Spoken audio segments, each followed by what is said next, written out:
Friends, welcome back to my channel. ఈరోజు మీకు ఈ సీరియల్లో ఏం జరిగిందో తెలుసుకోవాలి అనుకుంటున్నారా? అయితే వెంటనే మనం సీరియల్లోకి వెళ్ళిపోదాం. ఇక కావ్య అప్పు సీసీ ఫుటేజ్ చూసిన తర్వాత ఇక బయటకైతే వస్తారు. అప్పు అయితే ఏంటక్క ఇలా జరిగింది, ఇప్పుడు ఏం చేద్దాం అని అడగడంతో అప్పు నువ్వు వెంటికెళ్ళు, ఏం చేయాలో నాకు బాగా తెలుసు అని చెప్పి ఇక కావ్య అయితే ఇంటికైతే వెళ్తుంది. ఇంటికి వెళ్ళేసరికి ఇంటి దగ్గర సేట్ వచ్చి గొడవ చేస్తూ ఉంటాడు. ఇక సేట్ గొడవ చూసి కావ్యకి ఏమీ అర్థం కాదు. అక్క ఏంటి, డాక్యుమెంట్స్ దొరికినాయి కదా, సేట్ నీకు ఇచ్చేశాడు కదా, మళ్ళీ ఎందుకు గొడవ చేస్తున్నాడు అని అంటూ ఉంటే ఇక స్వప్న అయితే అదేం లేదక్క, ఈ సేట్ దగ్గర 1,00,00,000 రూపాయలు తీసుకొని డాక్యుమెంట్స్ని ఇచ్చి వచ్చాడు నా దొంగ మగుడు. ఇప్పుడు ఆ 1,00,00,000 రూపాయలు ఇవ్వమంటే ఇవ్వకుండా పోయినాయి అని కాకమ్మ కబుర్లు చెప్తున్నారు, అందుకే సేటు గొడవ చేస్తున్నాడు అని చెప్పడంతో అదేంటక్క 1,00,00,000 రూపాయలు తీసుకొని ఆస్తి పత్రాలని రాహుల్ వీళ్ళ దగ్గర తాకట్టు పెట్టాడా అని అంటుంటే అవును, కావాలంటే సేటు చెప్తాడుగా విను అని చెప్పి ఇంకా కావ్య సేట్తో మాట్లాడితే సేట్ మేడం ఇదిగో ఈ రాహుల్ నా దగ్గర నుంచి 1,00,00,000 రూపాయలు తీసుకెళ్ళి వాళ్ళ ఆవిడ సంతకాన్ని ప్రోజరీ చేసి తీసుకొచ్చి దానికి 25,00,000 ఎక్స్ట్రా ఇంట్రెస్ట్ కింద ఇస్తానని చెప్పాడు, లేదంటే ఆస్తిని సొంతమని చెప్పాడు. కానీ ఆ అమ్మవారి భక్తురాలని మోసం చేయకూడదని స్వప్న మేడం పత్రాలని మేడం గారికి ఇచ్చేశాను. మరి నా 1,00,00,000 రూపాయలు నాకు ఇవ్వాలి కదా, నేను ఆ పైన వచ్చే 25,00,000 గురించి కూడా ఆలోచించలేదు. కానీ వీళ్ళు 2 రోజులు గడువిచ్చినా ఇవ్వటం లేదు అని చెప్పడంతో ఇక రాహుల్ అయితే ఏయ్ ఇస్తానని చెప్పాను కదా, ఇలా వచ్చి గొడవ చేస్తే ఇచ్చేస్తానని అనుకుంటున్నావేమో అని ఇక రాహుల్ మాట్లాడుతూ ఉంటే ఇంతలో స్వప్న దగ్గరికి వెళ్ళి కావ్య అక్క ఇదంతా నీ పనే కదా, ఆ డబ్బు నువ్వే దాచిపెట్టుంటావు, ఇచ్చే అక్క, ఎందుకు అనవసరమైన గొడవ అని చెప్పడంతో చూడు కావ్య, వీళ్ళు అందరి ముందు నన్ను ఇరికించాలని చూశారు, మరి అట్లాంటప్పుడు ఆ డబ్బు నేను దొంగిలించడంలో తప్పేముంది? అయినా మా అత్త దగ్గర కోట్లు బాగానే కూడబెట్టింది, అందులో నుంచి 1,00,00,000 తీసుకొచ్చి ఇవ్వడానికి దాని సొమ్మే మరిగిపోయింది, ఇస్తుంది అదే అని చెప్పి ఇక స్వప్న మాట్లాడుతుంటే ఇంతలో రుద్రాణి పైనుంచి 1,00,00,000 రూపాయలు తీసుకొచ్చి ఇక అతనికి ఇచ్చి చూడు నా కొడుక్కి బుద్ధి లేదు, ఇంత వయసు వచ్చింది, నీకైనా బుద్ధి ఉండాలి కదా, రే రాహుల్ లోపలికి పద అని చెప్పి రాహుల్ని తీసుకుని అక్కడి నుంచి వెళ్ళిపోతుంది. ఇక రాహుల్ అయితే మమ్మీ ఏంటి మమ్మీ, నేను అడిగినప్పుడు ఇవ్వకుండా వాడింటికి వచ్చి నాన్న గొడవ చేస్తే ఇప్పుడిచ్చావు అని అనడంతో నీ పెళ్ళం ఇస్తుందేమో అని ఎదురు చూశాను, కానీ నీ పెళ్ళం నీకేమైనా పర్వాలేదని అది చేతులు దులిపేసుకుందిరా అని చెప్పడంతో ఏంటి మమ్మీ, నా పెళ్ళం ఇస్తుందని ఇంతసేపు వాడితో నన్ను తిట్టించావా, ఇంకా నయ్యం వాడు నన్ను తన్నలేదు, అయినా దాని గురించి అంతా తెలిసి నువ్వు ఇలా చేస్తావని అస్సలు అనుకోలేదు, చూడు ఇంట్లో అందరూ కూడా నన్ను దొంగని చూసినట్టు చూస్తున్నారు అని అంటుంటే రే రాహుల్ నువ్వు ఆనందపడాల్సిన విషయం ఏంటంటే అన్నయ్యలు లేరు, వాళ్ళు లేరు కాబట్టి నేను కూడా నిన్ను వదిలిపెట్టాను, అయినా ఒక దరిద్రాన్ని తీసుకొచ్చి నా నెత్తిన పెట్టావు, అది చూసావుగా శనిగొట్టులాగా ఎలా మెడకి చుట్టుకుందో, ఎంత వదిలించుకోవాలన్నా వదలటం లేదు, ఏంట్రా ఏం చేద్దామని అని అంటుంటే ఏంటి మమ్మీ నువ్విచ్చిన ప్లానే బిరిసి కొట్టింది, మరి ఇప్పుడు నన్ను అంటావేంటి అని చెప్పి ఇక రాహుల్ రుద్రాణిలు ఇద్దరు కూడా కొద్దిసేపు ఒకరికొకరు వాదించుకుంటారు. ఇక ఇక్కడ చూస్తే కావ్య హడావుడిగా గదిలోకైతే వెళ్తుంది. ఊయలలో పడుకున్న బాబుని తీసుకుని ఇంకా బయటికి వస్తుంటే ఇంతలో రాజ్ వాష్రూమ్ నుంచి బయటికి వచ్చి కావ్య బాబుని తీసుకెళ్తాం గమనించి ఏయ్ కళావతి బాబుని ఎక్కడికి తీసుకెళ్తున్నావు అని అడగడంతో బాబుని బిడ్డ తల్లికి అప్పచెప్దామని అని అనడంతో ఏంటి బిడ్డ తల్లికి బాబుని అప్పగించుతావా, ఏం మాట్లాడుతున్నావు, అసలు నువ్వు నా దగ్గర నుంచి బాబుని ఎలా తీసుకెళ్తావు, ముందే చెప్పాను కదా వాడికి అమ్మైనా నాన్నైనా నేనే అని, నా దగ్గర నుంచి బాబుని ఎందుకు తీసుకెళ్తున్నావు అని చెప్పి రాజిక కావ్య దగ్గర నుంచి బాబుని లాక్కోబోతుంటే, వదలండి వదలండి, ఎన్ని రోజులు కూడా వీడి పుట్టుక రహస్యాన్ని దాచిపెట్టి చాలా అవమానాలని భరించారు. ఇంకా ఇంకా ఈ అవమానాలని నేను తట్టుకోలేను. అత్తయ్య గారు చాలా పెద్ద నిర్ణయం తీసుకున్నారు. ఆ నిర్ణయం విన్న తర్వాత కూడా మీరింకా ఈ బాబు గురించి, ఈ బాబు తల్లి గురించి నిజం బయట పెట్టడం లేదు. ఇప్పుడే అందరి ముందు నిజాన్ని బయట పెడతాను అని చెప్పి కావ్య ఇక రాజ్ మాటని వినకుండా బరబరా బాబుని తీసుకుని కిందికైతే వెళ్తుంది. ఇక బాబుని చూసిన అపర్ణాదేవి అయితే, ఏంటి బిడ్డని తీసుకొని నువ్వొస్తున్నావు?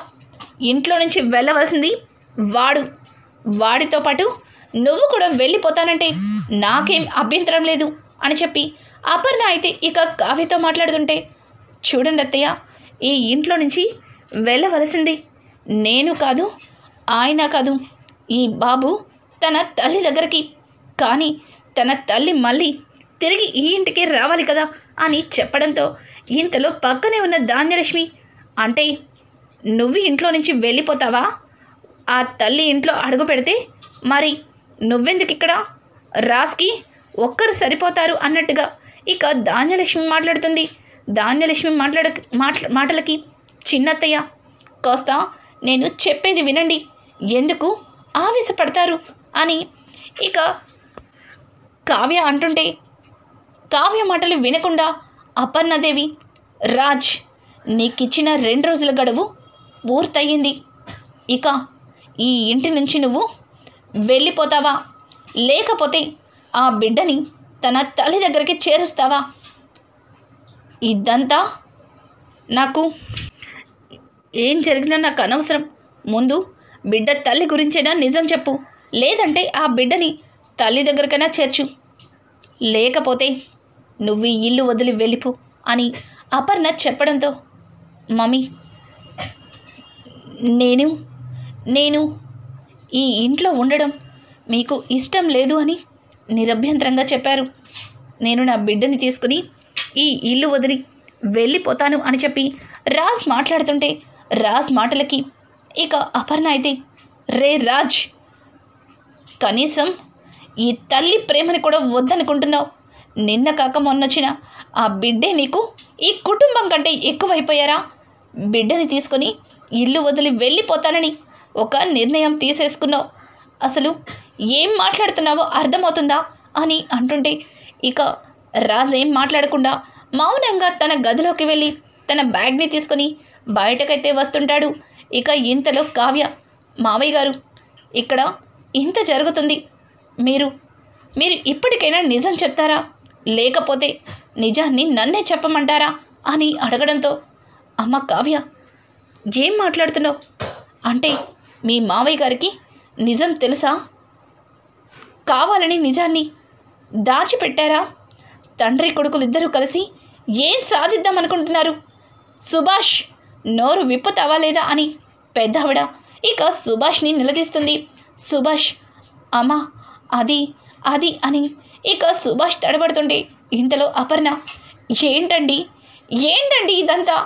అంటే మీకు నిజం తెలుసు, కానీ నాతో నిజం చెప్పకుండా దాచిపెట్టారనమాట. మీ కొడుకు తప్పు చేశాడు అంటే దానికి మీ దగ్గర కూడా సమాధానం లేదు.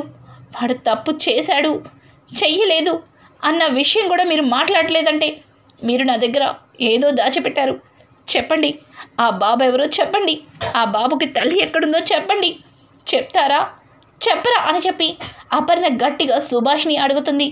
ఇంతలో కావ్య, అత్తయ్య, వాళ్ళెవ్వరు కూడా నిజం చెప్పలేరు కూడా. ఎందుకంటే ఆ బాబు నిజంగానే ఈ దుగ్గిరాళ్ళ వారింటి వారసుడే, మీకు మనవడే అని చెప్పడంతో, ఏయ్ ఏం మాట్లాడుతున్నావు? అంటే రాజ్ నిజంగానే తప్పు చేశాడనా? ఆ బిడ్డ నిజంగానే రాజ్కి పుట్టిన బిడ్డేనా అని అడగడంతో, లేదత్తయ్య, లేదు, ఆ బాబుకి ఆయనకి ఏ సంబంధం లేదు. అసలు ఆ బిడ్డ ఆయన బిడ్డే కాదు. కానీ ఈ బిడ్డ మాత్రం ఈ దుగ్గిరాల వారింటి వారసుడై ఈ బిడ్డ మీకు మనవడే అని చెప్పడంతో పిచ్చి పిచ్చిగా ఉందా? ఇష్టం వచ్చినట్లు మాట్లాడుతున్నావు. ఆ బిడ్డకి రాజ్కి సంబంధం లేనప్పుడు ఆ బిడ్డ ఈ ఇంటి వారసుడెలా అవుతాడు? నాకు మనవడెలా అవుతాడు? ఊరుకుంటుంటే ఇష్టం వచ్చినట్లు మాట్లాడుతున్నావు అని అంటుంటే ఇక కావ్య అయితే, లేదత్తయ్య, లేదు, నేను అబద్ధం చెప్పటం లేదు, నిజమే చెప్తున్నాను. ఆ బాబు ఎవరో కాదు, ఇన్ని రోజుల నుంచి మీ అందరి దగ్గర ఆయన దాచిపెట్టిన నిజం ఇంకేమీ కాదు. ఆయన ఏ తప్పు చేయలేదు. ఆయన శ్రీరామచంద్రుడు, నిప్పు లాంటి మనిషి. అట్లాంటి వ్యక్తి ఈ బాబుని తీసుకొచ్చి తన కొడుకు అని చెప్తే మీరు ఎలా నమ్మారు? ఆయనది మీ పెంపకం, కానీ ఆ బిడ్డ మీ ఇంటి వారసుడు అని ఎందుకన్నానంటే మీ అమ్మాయి, అదే అత్తయ్య, మీ కూతురు అరుంధతి బిడ్డ, అరుంధతికి పుట్టిన కొడుకు అని చెప్పడంతో ఒక్కసారిగా అపర్ణ కోపంగా అక్కడే ఉన్న ఫ్లవర్ వాజ్ని విసురు కొట్టి, ఇంకొక్కసారి ఆ దాన్ని నా కూతురు అన్నావంటే ఊరుకునేది లేదు. అది చచ్చి 4 ఏళ్ళు అవుతుంది. ఇప్పుడు కొత్తగా ఒక బిడ్డని తీసుకొచ్చి నాకు మనవణ్ణి చేయాలని చూస్తే ఊరుకునేదే లేదు. దాని గురించి ఇక్కడ ప్రస్తావన తీసుకురావద్దు. రాజ్, నీకంతా తెలుసు. మరి దాని బిడ్డని తీసుకొచ్చి ఈ ఇంట్లో నీ కొడుకుగా పరిచయం చేశావంటే ఏంటి నీ ఉద్దేశం? ఏంటండి, ఇంత పెద్ద నిజాన్ని దాచిపెట్టి వాడు మీరు కలిసి నాటకాలు ఆడుతున్నారా అని ఇక అపర్ణ అయితే చాలా ఎమోషనల్ అయిపోయి వాళ్ళిద్దరినీ గట్టిగా అరుస్తుంది. కావ్యకైతే అసలు నోటి నుంచి మాట రాకుండా ఇంకా గట్టిగా వార్నింగ్ ఇస్తుంది. కావ్య, అత్తయ్యగారు, కాస్త నేను చెప్పేది వినండి. మీరు మిమ్మల్ని వద్దనుకొని, మీరు మిమ్మల్ని కాదు అని ప్రేమించి పెళ్లి చేసుకున్నందుకు తన భర్తతో సంతోషంగా ఉంది. కానీ ఆ దేవుడికి కూడా తన మీద మీకులాగానే కోపం వచ్చింది. అందుకే అంతలాగా ప్రేమించిన వ్యక్తి తన నుంచి దూరం అయిపోయాడు. ఒక్క క్షణం తను ఎంతో ప్రాణానికి ప్రాణంగా ప్రేమించిన భర్త దూరం అయిపోయి ఒక విధంగా మీ కూతురు అరుంధతి పిచ్చిదైపోయింది. ఆ పిచ్చిదాన్ని హాస్పిటల్లో జాయిన్ చేసి ఒక ఆయమ్మని పెట్టి జాగ్రత్తగా చూసుకున్నారు. ఇక తనకు కూడా తెలీదు కడుపుతో ఉంది అన్న సంగతి. ఆ తల్లిని జాగ్రత్తగా చూసుకొని ఒక తల్లిలాగా పురుడు పోసి అన్న స్థానంలో ఉండి ఆ చెల్లెల్ని కంటికి రెప్పలా కాపాడుకున్నారు. ఆ చెల్లెలి కొడుకుని తీసుకొచ్చి తన బిడ్డగా అందరికీ పరిచయం చేశాడు. ఎంతమంది ఎన్ని మాటలన్నా సరే ఒక్క మాట కూడా మాట్లాడకుండా ఇక తన వారసత్వాన్ని కూడా వదులుకోవడానికి సిద్ధపడ్డారు అని చెప్పడంతో ఒక్కసారిగా ఇంట్లో అందరూ కూడా, ఏంటి ఆ బాబు మా అరుంధతి కొడుక అని చెప్పి ఒక్కసారిగా ఇంట్లో అందరూ కూడా చాలా ఎమోషనల్ అవుతారు. ఇక అపర్ణ అయితే, ఛీ, ఈ దరిద్రం ఈ ఇంట్లో ఉండడానికి వీల్లేదు, ఈ దరిద్రాన్ని బయటికి పంపించేస్తారా లేదా అని గట్టిగా అరుస్తుంటే ఇంతలో సుభాష్ అపర్ణ దగ్గరికి వచ్చి, అపర్ణ, ఇంత జరిగినా ఇంకా నీ మనసు కరగలేదా? అక్కడ నీ కూతురు జీవితాన్ని కోల్పోయింది. మతి స్థిమితం లేకుండా పిచ్చిదానిలాగా హాస్పిటల్లో పడి ఉంది. ఇంకా దాని మీద పగ పెంచుకొని ఏం సాధిద్దాం అనుకుంటున్నావు అపర్ణ అని చెప్పి సుభాష్ కూడా ఇక అపర్ణని గట్టిగా మాట్లాడతాడు. ఇక అపర్ణ అందరూ చెప్పిన మాటలకి ఎమోషనల్ అయ్యి బాబుని దగ్గరికి తీసుకుంటుంది.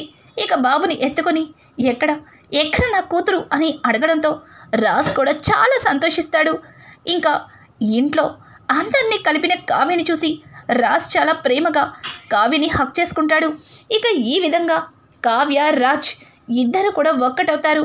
అలాగే విడిపోయిన కుటుంబాన్ని మళ్ళీ ఒక్కటి చేసిన అపర్ణ అయితే ఇక కావ్యని దగ్గరికి తీసుకొని, నువ్వు ఇంటికి కోడలిగా రావడం మేం చేసుకున్న అదృష్టం అని చెప్పి ఇక చాలా ప్రేమగా కావ్యని ముద్దాడుతుంది.